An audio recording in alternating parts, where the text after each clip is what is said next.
अस्सलाम वालेकुम दोस्तों, तारीफ़ वो जो दुश्मन करे। मुकम्मल डिटेल इस वीडियो के अंदर। बाबर आजम के पास बड़ा तजर्बा है, धोनी का ऐलान।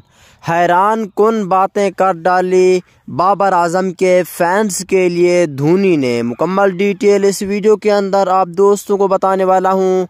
दोस्तों, पाकिस्तान क्रिकेट टीम के साबिक कप्तान बाबर आजम के सच्चे और पक्के फैंस हैं तो इस वीडियो को लाइक करें, चैनल को सब्सक्राइब करें, बेल आइकन दबाकर ऑल पर लाजमी क्लिक कर देना है। तो दोस्तों, बढ़ते हैं वीडियो की जानिब और आप दोस्तों को बताते हैं इस हवाले से मुकम्मल तफसील।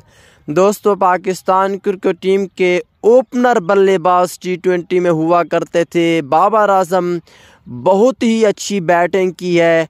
न्यूजीलैंड के खिलाफ पहले T20 मैच में भी अच्छी बैटिंग, दूसरे में भी, तीसरे मैच में भी शानदार बैटिंग। पाकिस्तान क्रिकेट टीम की तरफ से बहुत ही ज़बरदस्त किस्म का मैच खेल रहे हैं।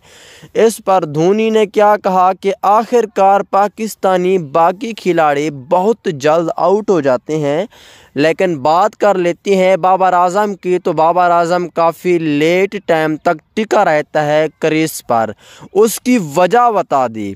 दोस्तों, धोनी कहते हैं कि बड़ा तजर्बा है बाबर आजम के पास। तजर्बा होने के बाद ही पाकिस्तान क्रिकेट टीम में इतना अच्छा खेल रहे हैं। वो वहाँ तरफ खेलते हैं जिस तरफ कोई भी खिलाड़ी नहीं होता। जिस तरफ खिलाड़ी होते हैं उस तरफ वो खेलता ही नहीं है। उसको ये बहुत बड़ा ज़्यादा तजर्बा है, इसलिए वो पाकिस्तान क्रिकेट टीम में बहुत ही ज़्यादा अहम फ़ायदेमंद साबित हो रहे हैं।